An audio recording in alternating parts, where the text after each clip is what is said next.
আসসালামু আলাইকুম রহমতুল্লাহ। আশা করি সুপ্রিয় শিক্ষার্থীরা সকলে অসংখ্য ভালো আছেন। তো অনেকেই ফিজিক্স ওয়ান অধ্যায় ভিত্তিক সাজেশন চাচ্ছিলেন। তো মূলত প্রশ্নভিত্তিক সাজেশনের চেয়ে অধ্যায় ভিত্তিক আলোচনা করাটা বেশি বেটার, কারণ আমরা সকলেই মূলত জানি যে সালের কোশ্চেনগুলো ফলো করলে আমাদের কি মূলত মোটামুটি সব প্রশ্নের কমন চলে আসে। তো আজকে আমরা ফিজিক্স ওয়ান নন মেজর যে বিষয়টি আছে সেটা সম্পর্কে ডিটেলস আলোচনা করার চেষ্টা করব। অধ্যায়গুলো কিভাবে পড়তে হবে এবং কোন কোন অধ্যায়গুলো গুরুত্বপূর্ণ এবং কেন বাকি অধ্যায়গুলো স্কিপ করবো সব বিষয়ে আলোচনা হবে। তার আগে বলে নেই, যারা ফিজিক্স ওয়ান নন মেজর কোর্সগুলো এখনও কোথায় করবেন বা কীভাবে পড়বেন চিন্তায় আছেন, তারা হোয়াটসঅ্যাপ এই নাম্বারে নক দিতে পারেন 01767351308, অথবা ডিসক্রিপশন বক্স থেকে ফেসবুকে অথবা পেজে নক দিতে পারেন আপনারা। তো ফিজিক্স ওয়ানে মোটামুটি 14টা চ্যাপ্টার আছে, তবে 14টা চ্যাপ্টার পড়তে হবে এমন না। আপনারা যদি মিনিমাম 10টা চ্যাপ্টার পড়তে পারেন, কোন 10টা সেটা বলে দিচ্ছি, তাহলে আপনারা সব প্রশ্ন কমন পাবেন, সব অ্যান্সার করে চলে আসতে পারবেন। তো নন মেজরের ব্যাপারগুলো কি হয়, যে নন মেজরে কিন্তু ছেলে ফেলে ফেল কিন্তু বেশি হয়। এর কারণটা কি, গুরুত্ব দেয় না, এবং নন মেজরের ব্যাপারগুলো হয় একটু বেশি ভালোভাবে পড়তে হয় এবং বেশি চ্যাপ্টার পড়তে হয়। কারণ নন মেজর প্রশ্নগুলো যে যাদেরই নন মেজর বিষয়গুলো, যেমন অন্য ডিপার্টমেন্টের যাদের ক্যালকুলাস বা ফান্ডামেন্টাল নন মেজর আছে বা আপনি এমএসসি, সব বিষয় নন মেজরগুলো একটু বেশি ভালো ডিপলি পড়তে হয়, ঠিক আছে। সো এটাতে এই ফিজিক্স ওয়ান নন মেজরে গুরুত্ব বেশি দেবেন। তো প্রথমত বলি, আমরা প্রথম চ্যাপ্টারটা হচ্ছে ভেক্টর বিশ্লেষণ, যেটা তো ভেক্টর বিশ্লেষণ থেকে দুইটা থিওরি আছে, যে দুইটা থিওরি থেকে পড়লে একটা থিওরি আপনি কমন পাবেনই, এবং এটা থেকে 14 থেকে 15 মার্কসের মতো আপনি মিনিমাম কি পাবেন, কমন পাবেন, ঠিক আছে। তো দুইটা থিওরি থাকে, দুইটা থিওরি থেকে দেখা যাবে একটা চলে আসছে, আবার খ বিভাগ থেকেও একটা চলে আসছে, এরকম হতে পারে, ঠিক আছে। খুবই প্রশ্ন চলে কমন আসে 1 নাম্বার, তারপর ক বিভাগে প্রশ্ন কমন চলে আসবে। তাহলে ভেক্টর বিশ্লেষণটা আমাদের করতেই হচ্ছে, যেখান থেকে করলে 10 থেকে 15 মার্ক মাস্ট বি আমরা কি কমন পাবোই। সো এটা কখনোই ভালোভাবে মিস দেবো না, এবং এটাকে 100% কমপ্লিট করে অন্য চ্যাপ্টারগুলো করা শুরু করবো। এরপর কাজ শক্তি উপপাদ্যতে যদি যাই, কাজ শক্তি ও ক্ষমতা চ্যাপ্টার 2, এটা থেকেও প্রতি বছরই প্রশ্ন হয়, ঠিক আছে। সবচেয়ে বেনিফিট হচ্ছে, আমি যে চ্যাপ্টারগুলোর কথা বলবো সেগুলো যদি 50% করেন তাহলে 5 মার্কস সহ ভালো একটা মার্কস উঠবে, এবং যে চ্যাপ্টারগুলো দেখাই দেবো এই চ্যাপ্টারগুলো থেকে প্রতি বছরই প্রশ্ন হয়, ঠিক আছে। সো অধ্যায় পড়লে বেকার লস যাবে এরকম অধ্যায়গুলো আমরা পড়ার চেষ্টা করবো না। কাজ শক্তি ও ক্ষমতা থেকে প্রতি বছরই প্রশ্ন হয়, এবং এখানে মোটামুটি মিনিমাম 8 থেকে বা 7 থেকে 10 মার্কের একটা কোশ্চেন, সব মিলে ক খ গ মিলে দেখা যায় কমন আসে। ক খ গ বিভাগ মিলে দেখা যাবে যে 8 থেকে 10 মার্কের কমন আসে, বা খুব বেশি ভাগ্য ভালো থাকলে 15 মার্কের কমন পেতে পারেন, ঠিক আছে। তবে আশা করা যায় এবার একটা ভালো পরিমাণ মার্কস এটা থেকে কমন থাকবে। এবার ঘূর্ণন গতিতে আসি, চ্যাপ্টার 3। তো এটা তো প্রতি বছরই প্রশ্ন মাস্ট বি হয়। তাহলে যেগুলোতে মাস্ট বি প্রশ্ন হচ্ছে, যে অধ্যায়গুলো থেকে আপনি বুঝতে পারেন এগুলোতে প্রশ্ন হবেই, নন মেজরগুলোতে কিন্তু প্রতি বছর সব অধ্যায় থেকে হয় না, সেই অধ্যায়গুলোই আমরা করার চেষ্টা করব, ধীরে ধীরে আগানোর চেষ্টা করব, যাদের এখনও প্রিপারেশন নেওয়া শুরু হয় না, বা যাদের প্রবলেম যে অধ্যায় প্রশ্নগুলো পড়ার পরে মনে থাকে না, ঠিক আছে। তো মূলত তাহলে এই ঘূর্ণন থেকে আপনারা দেখা যাবে যে এখানেও 5 থেকে 10 মার্কের প্রশ্ন কমন পাবেন, ক বিভাগ সহ।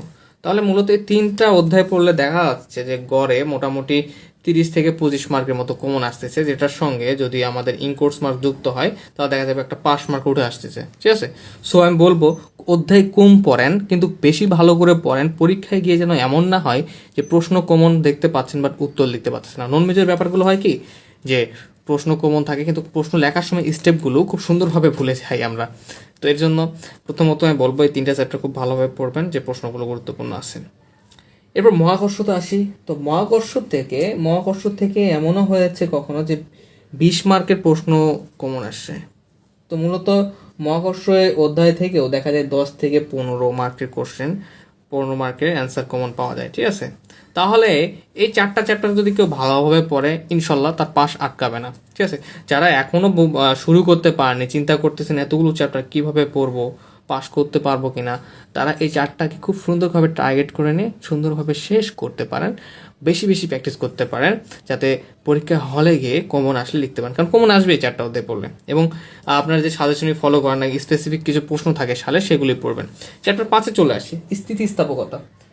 তো চ্যাপ্টার 5-এ দেখা যায় যে এটা প্রতি বছরই কোশ্চেন হয়, তবে এটা হচ্ছে আপ ডাউন হয়। তেমন দেখা যায় যে 3 মার্কেরও কোশ্চেন হতে পারে, 2 মার্কেরও, বা 1 মার্কেরও আবার এরকম হতে পারে যে এটা থেকে আবার মোটামুটি 15 মার্কের, সরি 5 নম্বরতে না, দেখা যাবে যে আবার 14-15 মার্কেরও কোশ্চেন কমন চলে আসছে, বা 5-6 মার্কেরও। এটা আপ ডাউন একটা চ্যাপ্টার, বাট এটা থেকেও প্রতি বছরই কোশ্চেন হয়।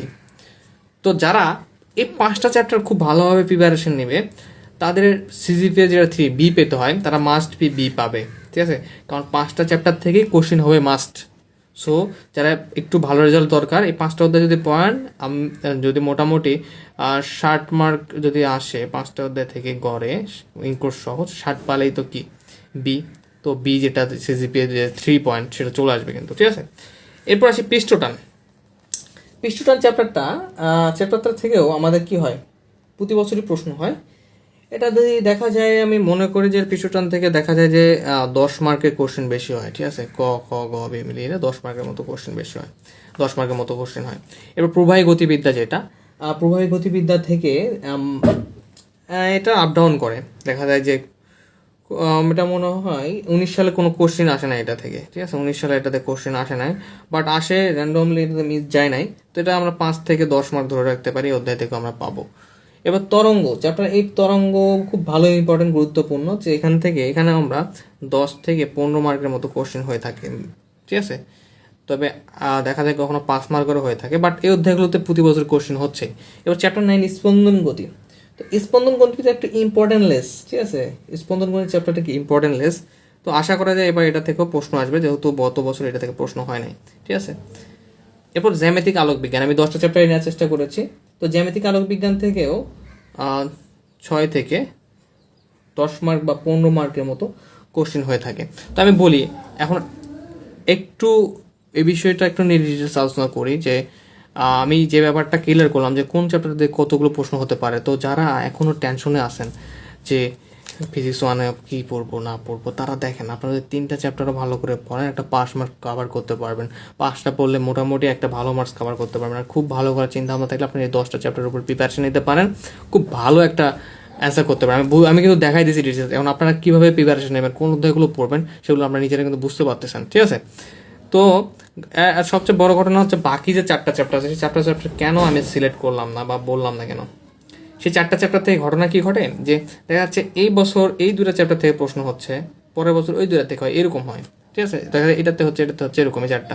তো এতগুলো 14টা চ্যাপ্টার পড়লে তো মাথায় রাখা সম্ভব না, কারণ নন মেজর বিষয়গুলো খুব বেশি মাথায় থাকে না। মেজরগুলোকে পাত্তা দিতে গিয়ে নন মেজরের সময় দেয় না মানুষজন। তো আমি যে কথাটা বললাম, এগুলো পড়ার চেষ্টা করবেন, যেগুলো সালে বেশি আসে সেগুলো বেশি প্রায়োরিটি দেবেন। এবং প্রশ্নভিত্তিক সাজেশনও খুব শীঘ্রই আসবে। এবং আবারও বলি, যারা পেইড কোর্সগুলো করতে চান তারা চাইলে এই নাম্বারে ফোন দিতে পারেন। ওকে, তো আজকে এই পর্যন্তই। সকলে ভালো থাকবেন, সুস্থ থাকবেন। এবং আর এই 4টা অধ্যায় থেকে আমি 2 থেকে 3টা প্রশ্ন করাই দেওয়ার চেষ্টা করব, অথবা 2টার মতো বা 3টা, যেগুলো থেকে ইনশাল্লাহ 100% চলে আসবে যদি প্রয়োজন মনে করি পরবর্তীতে। তো আশা করি বুঝতে পেরেছেন যে কীভাবে প্রিপারেশন নেওয়া উচিত এবং কোন চ্যাপ্টারগুলো পড়লে আপনি বেশি মার্ক কভার করতে পারবেন, সেই ব্যাপারটা বুঝতে পেরেছেন।